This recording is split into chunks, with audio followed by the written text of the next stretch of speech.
kaip sakoma, mėgsta tą registratorių dėtis į mašinos priekį. O tau tipo patinka, kai tavo namus filmuoja, tavo tvoras filmuoja, ne? Ką prie tvoros laikai. Kaip smagu girdėti. Matai, aš visą gyvenimą stengiausi ir net padariau. Ne? Jeigu ir ką filmavau, tai tik savo veidą, gamtą, dangų. Nu taip.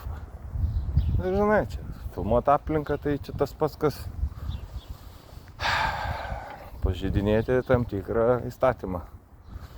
Nes, negali kiekvienam imti ir zapatlo daryti.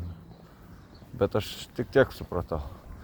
Jeigu man tam tikrą paranoją ir baimę išsivystė nuo marihuanos, kad bet kuris žmogus, netgi šuo, gali man atimti gyvenimą.